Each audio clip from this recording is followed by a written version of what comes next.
Sering banget kan kita dengar kalau nyeri haid itu wajar. Nah, hari ini kita mau bongkar satu kondisi medis yang sering banget ngumpet di balik kalimat itu. Namanya endometriosis. Oke, buat para perempuan, menstruasi itu kan emang seringnya nggak nyaman ya. Tapi, pernah nggak sih kamu ngerasain nyeri yang levelnya udah beda? Nyeri yang sampai bikin kamu harus batalin janji, izin kerja, atau bahkan, ya ampun nggak bisa bangun dari kasur seharian? Nah, kalau kamu pernah ngalamin itu, dengerin baik-baik ya. Sebelum kita lanjut, kita harus sepakat satu hal yang penting banget. Kalau rasa sakit pas haid itu sampai bikin hidup kamu berhenti, nggak bisa kerja, nggak bisa ngapa-ngapain, itu bukan, sekali lagi saya ulang, bukan hal yang wajar. Anggap aja ini alarm dari tubuh kamu, sinyal yang minta tolong buat didengerin. Jadi, di pembahasan kali ini kita bakal kupas tuntas semuanya. Mulai dari kenapa nyeri hebat itu nggak normal, terus apa sih endometriosis itu sebenarnya, gejalanya apa aja, kita juga bakal bedah mitos-mitos yang beredar, lihat pilihan penanganannya sampai gimana caranya berdamai dan hidup dengan kondisi ini. Udah siap? Yuk kita mulai. Oke, bagian pertama. Kita perlu paham dulu, seberapa umum sih masalah ini, dan kenapa kita harus banget berhenti bilang kalau nyeri haid hebat itu wajar. Coba bayangin ya, angkanya itu 1 dari 10. 1 dari 10 perempuan usia produktif di Indonesia itu hidup dengan endometriosis. Artinya apa? Coba deh lihat di sekeliling kamu, di geng kamu, di kantor, atau bahkan di keluarga. Kemungkinan besar ada seseorang yang lagi berjuang diam-diam ngelawan rasa sakit ini. Jadi kalau kamu salah satunya, kamu nggak sendirian. Dan ini nih yang bikin gemes. Kondisinya umum banget, tapi banyak banget kasus yang nggak ketahuan atau telat banget baru ketahuan. Kenapa bisa gitu? Ya itu tadi, karena kita semua, baik penderitanya atau orang sekitarnya, kurang paham.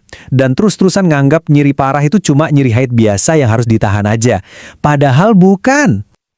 Oke, jadi kita udah tahu kalau ini umum tapi sering diabaikan. Pertanyaannya sekarang, apa sih endometriosis itu? Yuk, kita coba ngintip sedikit ke dalam tubuh, ada apa sebenarnya? Gampangnya gini deh, di dalam rahim kita kan ada lapisan namanya endometrium. Nah, bayangin aja ada sepupu dari jaringan ini yang bandel, terus tumbuh di luar rumahnya. Tumbuhnya di tempat-tempat yang nggak seharusnya, kayak di ovarium, di saluran telur, bahkan bisa sampai nempel di usus. Aneh kan? Terus, kenapa bisa sakit banget? Nah, ini dia prosesnya. Pertama, si jaringan bandel tadi kan tumbuh di luar rahim. Kedua, karena dia mirip sama jaringan di rahim, dia ikut-ikutan juga nih tiap bulan, menebal terus mau luruh pas kita haid. Nah, ini dia masalah utamanya. Darah dari jaringan yang luruh ini nggak punya jalan keluar. Kalau di rahim kan bisa keluar jadi menstruasi. Lah ini, darahnya kejebak di dalam, bikin peradangan, iritasi, lama-lama jadi jaringan parut, dan ya hasilnya nyeri yang luar biasa. Jujur, sampai sekarang para ahli juga masih cari tahu penyebab pastinya. Tapi ada beberapa dugaan kuat nih.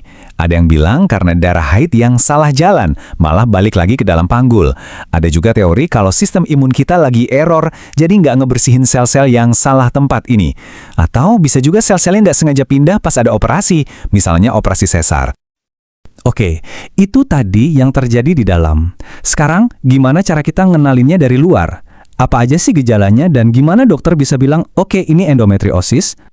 Gejala utamanya, ya jelas, kram hebat dan nyeri panggul yang nggak hilang-hilang. Tapi jangan cuma fokus di situ. Coba perhatiin juga, haid kamu deras banget nggak? Sakit nggak pas lagi atau abis berhubungan sama pasangan? Sakit pas buang air kecil atau besar? Terus suka kembung atau mual nggak jelas pas dekat-dekat haid? Plus, kalau kamu ngerasa capeknya minta ampun dan lagi berjuang buat hamil, nah, itu semua bisa jadi tanda-tandanya. Nah, buat mastiinnya, dokter punya beberapa langkah. Biasanya dimulai dari ngobrol-ngobrol, terus pemeriksaan panggul, lanjut ke USG dari dalam atau transvaginal, kadang perlu MRI juga biar lebih jelas. Tapi, satu-satunya cara buat dapat diagnosis yang 100% pasti, itu lewat laparoskopi. Itu loh, operasi kecil pakai kamera, jadi dokternya bisa ngintip langsung ke dalam perut buat lihat ada jaringannya atau enggak, sekaligus ambil sampelnya. Nah, ngomongin endometriosis, banyak banget mitos serem yang beredar. Yuk kita luruskan satu persatu. Mitos pertama dan yang paling bikin takut. Kalau kena endometriosis, pasti mandul. Ini salah besar ya. Faktanya, kondisi ini emang bisa bikin lebih susah hamil, tapi bukan berarti vonis mandul.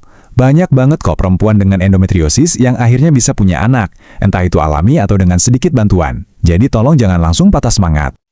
Mitos kedua, hamil aja, nanti endometriosisnya sembuh. Ini juga kurang tepat. Jadi gini, pas hamil kan kita nggak menstruasi, hormonnya juga beda. Nah, ini bisa bikin gejalanya tidur sementara. Tapi ini bukan obat. Begitu melahirkan dan siklus haid normal lagi, biasanya gejalanya bakal balik lagi. Oke, mitos udah kita singkirin. Sekarang kita ngomongin solusinya. Apa aja sih yang bisa dilakuin buat ngatasin endometriosis ini? Dan ini mungkin pertanyaan paling penting. Endometriosis itu bisa sembuh total nggak sih? Oke, kita harus jujur ya. Sampai detik ini, belum ada obat yang bisa nyembuhin endometriosis 100%. Tapi, dan ini tapinya gede banget, gejalanya sangat bisa dikelola. Tujuannya adalah untuk mengendalikan rasa sakitnya, ngerem pertumbuhan jaringannya, dan yang paling penting, bikin kualitas hidup kamu jauh lebih baik. Pilihan perawatannya itu macam-macam dan bakal disesuaiin banget sama kondisi dan tujuan kamu. Ada obat pereda nyeri, ada terapi hormon kayak pil KB atau suntik buat nenangin jaringannya. Ada juga pilihan operasi laparoskopi lagi buat ngebuangin jaringan yang bandel itu. Dan buat yang pengen punya anak, ada juga perawatan kesuburan khusus. Oke, bagian terakhir. Terus gimana kalau udah terdiagnosis? Gimana sih rasanya hidup dengan endometriosis dalam jangka panjang? Yuk, kita lihat gambaran besarnya. Kita balik lagi sedikit ke soal kesuburan. Angkanya nunjukin sekitar 30-50% perempuan dengan endometriosis itu punya tantangan lebih buat hamil. Nah, ini kenapa penting banget buat cari tahu dan nanganin dari awal. Apalagi kalau kamu memang ada rencana buat punya momongan nanti. Dan dampaknya itu nggak cuma soal kesuburan loh. Dalam jangka panjang bisa muncul perlengketan antar organ, kista di ovarium, dan yang sering dilupain, dampaknya ke mental. Hidup nahan sakit terus-terusan itu capek banget, bisa bikin stres, cemas, bahkan depresi. Ada juga sih sedikit peningkatan resiko kanker ovarium, makanya penting banget buat rutin kontrol ke dokter.